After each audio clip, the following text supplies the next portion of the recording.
On today's show, we see how dreams show how holding yourself back is your own fault, even though it has roots in childhood conditioning.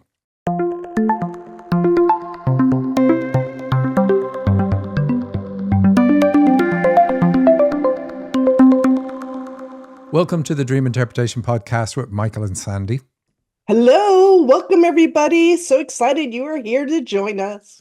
This is another half hour of us eavesdropping on the very personal communication between the spirit world and souls on their earth journey. That's why we focus on dreams. If you want to know what you're meant to be doing in your life right now, at this very moment in time, then look no further than your dreams. Through analyzing your dreams, I reveal your potential and the obstacles you need to overcome. I'm very specific. I tell you the superpowers you have, what makes you magnificent, and the bumps in life that are holding you back. These bumps, though, are not in the way, they are the way. To get your dream analysed on our show, go to dream-analysis.com/podcast. Fill in the form that's there, if it's there, or simply email radioshow@dream-analysis.com. That's it. That's all you have to do. And then you're going to hear from the lovely Nicole, or from me, or from Sandy, or somebody, but we have you covered. All right, Sandy, anything to say? Yeah, so we have the Spiritual Dimension of Dreams coming up in less than a month. It'll be on a Thursday night, December 12th, or a Thursday afternoon, I think it is. But anyways, I just wanted to let people know because it is only $97. And it is a great way for you to get a dream done and to get to learn about some of the symbols that represents different gifts. Do you have anything you want to say, Michael? I do. I want to say congratulations on bumping it from night up to afternoon, but it's still on in the morning. So next week when you say it, you will be in the right time zone maybe. It's at 9 a.m. Pacific time on Thursday, December 12th. And it's like 2 hours or 3 hours, depending on the dreams that are submitted and the energy of the group that's there. But April Angel runs that, and it's always fun. It's always a lot of fun. And you get a private session with April Angel as well, where she'll look at your dreams, whatever dream you pick, and she'll pick another one. So she'll look at two of your dreams generally in a one-to-one privately and be able to answer any questions you have. Right. That is. Yeah, that's all we got going right now. Of course, we have a lot of classes going on, but they're actually full, so I can't advertise them. Sorry, love. Anyways, let's move on. I'm excited about some of the dreams that we have today. And this first one is really amazing.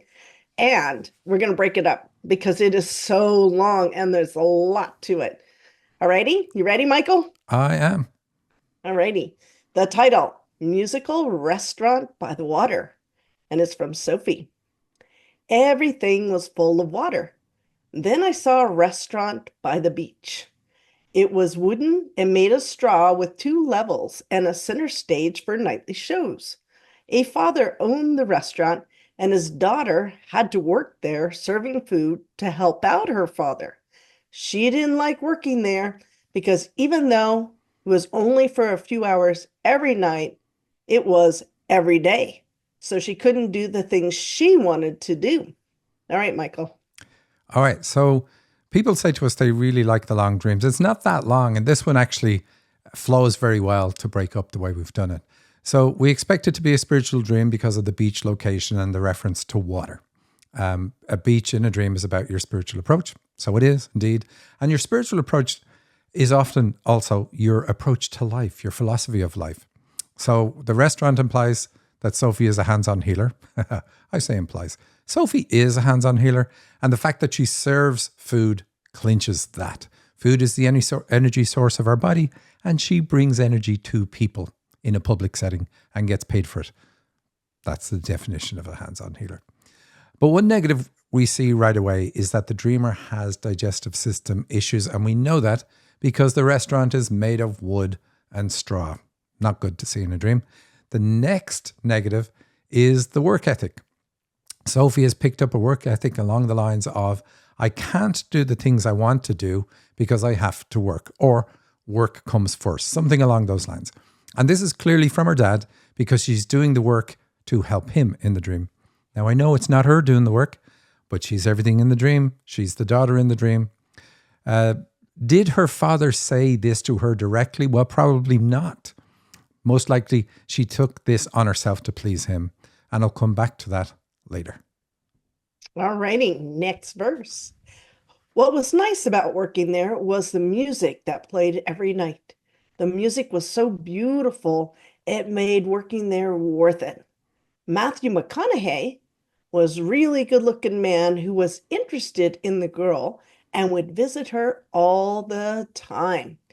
The girl wasn't sure how she felt about the man because he was so confident and charismatic. It did feel good that someone liked her, though, so she entertained him. How crazy is that? I'm not sure how I feel about that guy because he's very confident and charismatic. Yeah, where's the flaw? Anyway, well, it's interesting. We often see this in dreams. The father is clearly negatively influencing her, and the antidote is put in the dream by way of Matthew McConaughey. Ideally, she would flirt with him, come out of her shell, or leave with him to go off and have fun.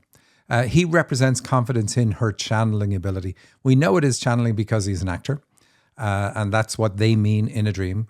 And we know it is confidence because she says it. He was so confident. Incidentally, confidence is a masculine energy trait. So when a guide brings it, it means, because of what has already been said, that Dad did not instill confidence in Sophie.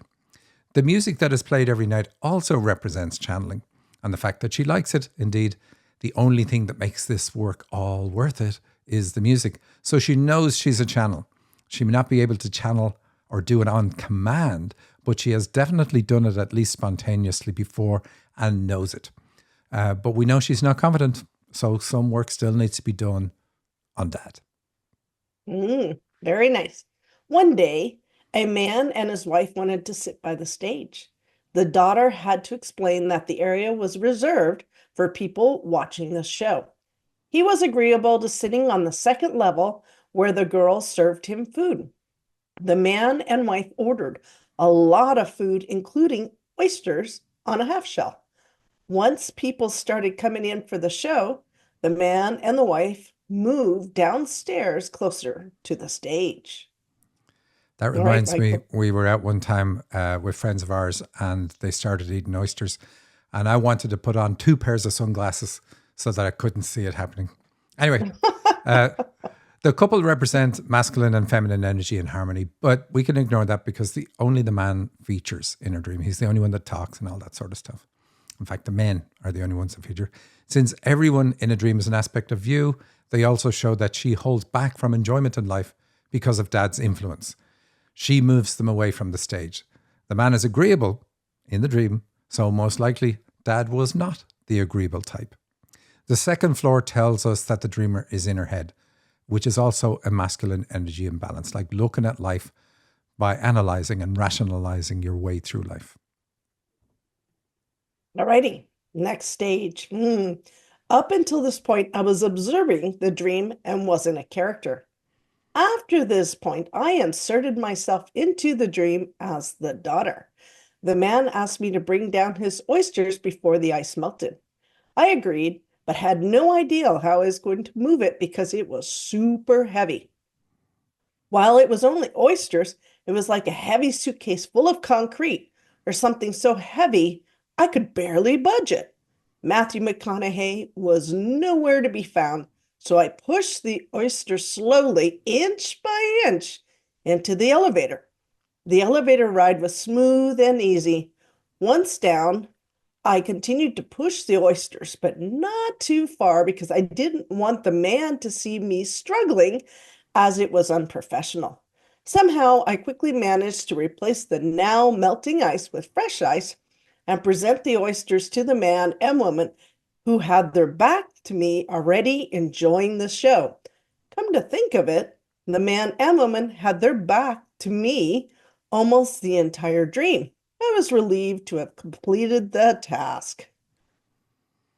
All right. So even if the transition to being in the dream didn't happen, we would still know that this is about her relationship with Dad, like I said earlier.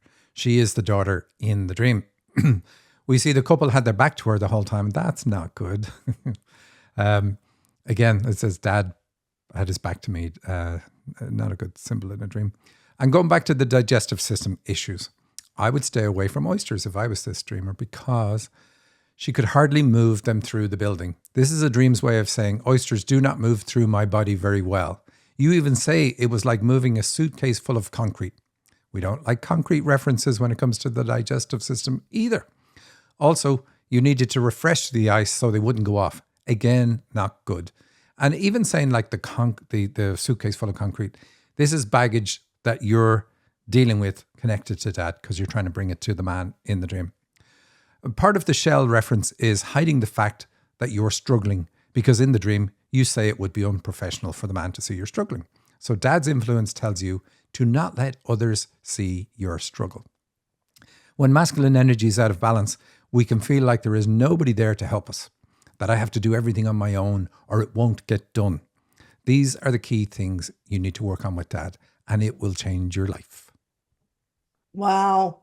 So I have a couple questions. With the man and the woman having their back to them, can you explain a little bit more?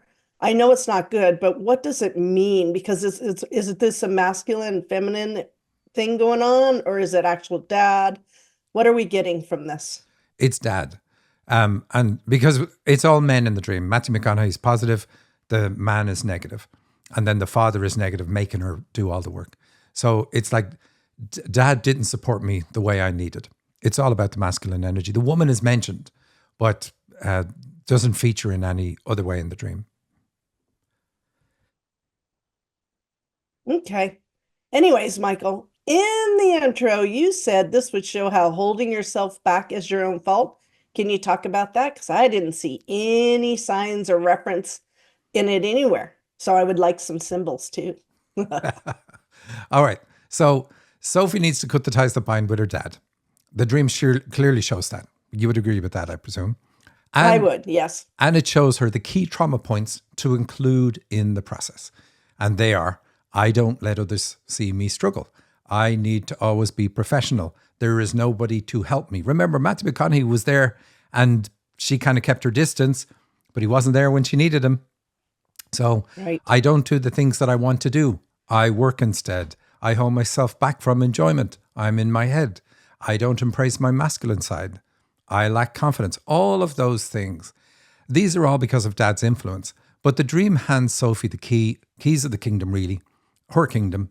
Work on healing these points that I just pulled from the dream, and you'll be a transformed person. You will have achieved a significant part of your life purpose. Yes, dad influenced me, but I'm the one doing these things to myself now. He's not doing it. He's watching this show. He doesn't even know that I'm struggling. You know, maybe she tells him in reality, but the point is she's the one doing this to herself. Does that answer your question? Well, I could see that she is doing this to herself because we all get programmed. And it's like you're programmed, someone hits you. And then because of the programming, you continue to hit yourself. Well, that's what we do when we beat up on ourselves in our minds. But what do you mean by it's your own fault? Can you talk a little bit more? Yeah. So he's no longer doing it. Just like you said, we learn to be a certain way, to try get dad's attention, to try please dad. And I do it and act like it's not a struggle for me to do it. But he's no longer asking me to do it. I'm doing it now. What age is the dreamer? Is dad still influencing her? No, he's not. He's influencing her through her childhood. And it's up to her to deal with that. This won't be her first dream saying, look, this is what sucks the enjoyment out of life for you. So the dream is saying, this is what you're doing. And this is because of the influences from dad. So work on these issues and you won't be doing it anymore. So if you don't do it, if you don't fix it, it's your fault. That's the point. But if you're doing it to yourself, it's still your fault. Now, the dream isn't wagging a finger. It's not saying you deserve this. You don't. But this is the way life is. And this is the way your life is. But by working through these issues, you will no longer do it to yourself. Because he's not doing it. You're doing it to yourself now. And in fact, this is the course that we have coming up in January that takes this exact issue and works you through it. I jokingly say we grab you by the ear and drag you along and make you do what your dreams are saying for about 10 weeks, but it will transform you. And we would take this points. Even this one dream is enough to say this is what needs to be done in the process. And you'll be a different person at the other side of that. Can you speak about some of the things that would disappear? When I talk to people about the healing course that's coming up, I always say that you go through the healing arc, and at the end, it's like this, all of the nuances or your defensive mechanisms that you have that are holding you back. They just fall away gently and they're gone. You don't even know. They're just gone. It's like, wow, I don't even think that way anymore. Is there any signs of stuff in here that would just fall away for her that would make her life so much easier? Totally. I'm going to read my list again. I'm just going to slightly say it a different way. I will have confidence. I said she lacks confidence, but she will have confidence. She'll feel confidence in herself, and she will be confident enough to channel for other people. She will embrace her masculine side. Masculine side, there are lots of traits that go with her masculine energy, but belief in ourselves, ability to set boundaries, are just two of the many, many traits. So those traits are going to come back in spades.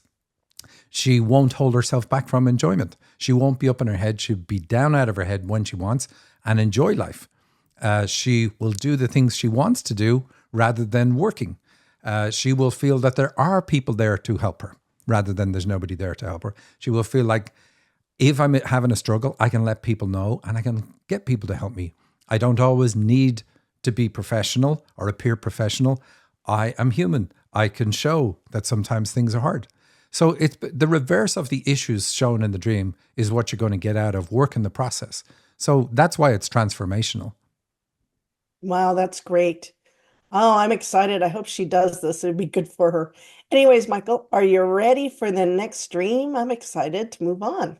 I am indeed. And we'll put a link to the course that starts January 9th that you talked about in the opening, which is what we're recommending for her below this video. So here's some context for the next stream. Mary had lined up 10 clients for her new healing modality. She's already learned how to do it from her dreams and gotten over her initial jitters of now doing it in the world. And this dream, or the next two dreams, came to her after she had the clients booked, but had not met any of them yet. And this dream is a terrific endorsement of what she's planning to do. Wow, cool. I can't wait to see. Okay. It's titled Shopping for Clothes from Mary. I had been in the store the previous day and observed this large, tall, wide woman purchasing an entire purple ensemble. I was interested in some of the pieces and decided to come back early the next day to take a look. When I pulled into a parking space in the empty garage, because it was so early, a golden-looking car pulled in right beside me. It's the same woman wearing the clothes she had purchased yesterday. She smiled at me as she opened the sunroof of her car before getting out. I was thinking about opening my car windows a bit too for better air circulation. I thought about opening my sunroof too, but wondered about someone coming in. Maybe I'll just open the side windows instead. Alrighty, there you go, Michael. It's going to be interesting. Yeah, it's a pity that last piece. It was great up until then. So stores and dreams represent meeting your needs and responsibilities. You know, if we need anything, we go to the store to get it. So it's like, this is how I address my needs. And she observes this woman purchasing an entire purple ensemble. Purple is about spiritual leadership. So we know she's a leader. But a leader in what context? She goes into the parking space in the garage the next day and sees a golden car beside her. Gold is the color for healing. So this is really good because it's a healing thing that she wants to do. And it's hers. This is her unique modality. So nobody else is doing this. So in essence, she is the leader when it comes to this particular mode of healing. And that's what the dream is saying. And the woman is wearing the clothes that she purchased yesterday in that golden car. Cars are about helping us achieve our goals. They get us from where we are to where we need to be. And so the golden car is saying that this healing and you as a leader, dressed as a leader with that attitude, are going to help you go places. Go to the places you need to go, indeed. And she even smiles as she opened the sunroof. Another reference to the sun with the color gold being a reference to the sun. So the sunroof being open is like, this is what you need to do. This is going to take you higher. Sunroof is going to be about like opening your mind and activating spiritual aspects of you, let's say. What else did she say? Oh yeah, she was thinking of opening hers, but decided not to because somebody could get in. That's the only negative in the dream. Everything else is really good. Essentially saying, I'm a leader when it comes to healing. I took the steps to get into that role before working with people. That's what she's doing, trying to take the steps before working with anybody. But a massive endorsement of what she plans on doing. So the parking space in the empty garage, what is that referencing? All the cars, everything in a dream is yours. And cars, like I said, are about achieving your goals. So each car represents another way of you achieving your goals. So a car park is like, these are all my options. But there's only one option here. It's that gold car that pulls in. There's no other cars. So it's like, this is great. The thing you're planning on doing is exactly what you need to do. It's going to take you where you need to get. Well, what about her car, though? She's copying the woman. So that's what's good about it in the dream. She's going to buy this. She's going to do what the woman is doing. The only thing that she doesn't copy from the woman is opening the sunroof. So this woman is really guiding her, saying, look, this is what you need to do. It's all like, it's called shopping for clothes. So it's, what attitude do I need to have in order to do this properly with my clients? And clothes are she's getting there. Attitudes? Yeah. And so is the car park. Oh, perfect. Okay. So are we ready to move on to our next dream to see where she's taking us? We are, but in more context, she calls her healing modality soul alignment. And see if you can spot the pun on that in this next dream. All righty. The next dream is titled Shoes, Feet, Relatives. And this is again from Mary. All righty. I have some tan and white lace-up shoes. I've passed them around for others to try. Now I'm at what seems to be an extended family gathering. I had put the shoes in my grandmother's closet. Some of us were going out. My grandmother walked into the room looking well, wearing the shoes, and asked, "Who put these shoes in there?" I told her I had. Then both my mom and I said, "But you can wear them." We laughed. They look really good, too. Grandmother said, "Oh, but there's a glitch. What did you say about them?" Well, they have insoles that help support the foot. For plantar fasciitis, it smooths the bottom of the foot and keeps the foot in a more neutral position because my feet tend to pronate, turn inwards, I replied. Aunt Louise and another female relative were interested and were asking questions about how I learned this from a podiatrist and where he was located. They wanted to make an appointment. They were getting ready to go out with us too. I realized I couldn't remember who or where I had learned it to guide them. The pun is on the insoles. She says they have insoles that help support the foot. So we see the reference to the soul work that she is doing with people. And she knows that. She knows what it's doing. And we have to be fast because I'm looking at the clock and we have to say hello to Nicole. So again, she helps people, or has the ability to help people, people's soul move forward, because feet are about moving forward. So she's going to get people's feet into the right position to move forward in life, but with a strong emphasis on the support given to the soul with the insole. It's lovely. And then in case you ask what all the reference to the family and all that, this is about healing issues that for people show up as family, let's say trauma or drama. That's part of what she's able to fix. Wow, that's awesome. All righty, everybody. It's now time for Nicole to come on and tell us what she's been looking at for all the dreams that have been sent to the radio show. Hi, Sandy. So today from the radio show Mailbag, I've got a dream for which I've got a pretty particular and pointed interpretation. Longtime listeners are probably going to be able to recognize that there are some symbols that I did not address. So it's just going to be kind of a fun little invitation to see what you see. I focused in on something very particular, very sort of emotional based, that you'll see what I'm getting at. But there are, as I said, a lot of things that I left out as I was doing this high level interpretation, which is the kind of interpretation that you can expect from a radio show response that I'll be providing. So yeah, just see what you as a listener can pull out that I didn't focus on. And I'll be curious to hear what you get. So the dreamer says, I'm in a fancy department store and I see a young woman with long red hair and dressed in an all-white stylish outfit gleefully headed towards a fancy tea. The tea is apparently for a group of young mothers, all blondes, with small children in white carriages covered in luscious white blankets. One woman pushes a carriage with a young girl child, also blonde, sitting high up in the carriage, who is dressed in an outfit with lots of multicolored and elaborate pink bows surrounding her head and body. A second woman is pushing another young girl child with a headdress, she has in quotes, that is the shape of a bison head. The headdress is a vibrant green with small gold discs sewn onto it. As the women pass me with their carriages leaving the tea, they pay very little attention to me, almost disdain, she says in parentheses. I feel like I don't belong in this scene.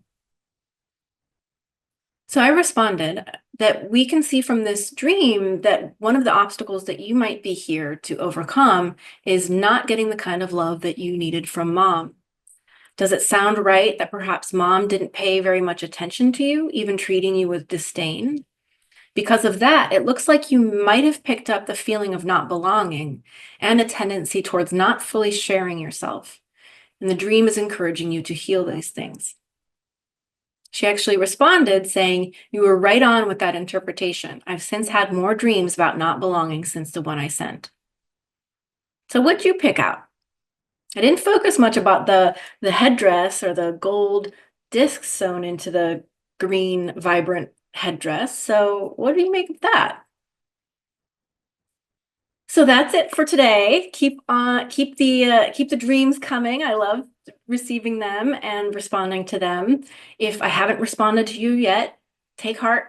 Your response is coming. It's just there's a little bit of catching up to do, but I'm well on my way. So yeah, keep them coming. All right. Thanks so much. Back to you in the studio, Sandy. All righty. Thank you, Nicole. That was very fascinating. And that's our show for this week. I hope everybody has a fabulous week, and I look forward to seeing you next week. Thank you. Bye.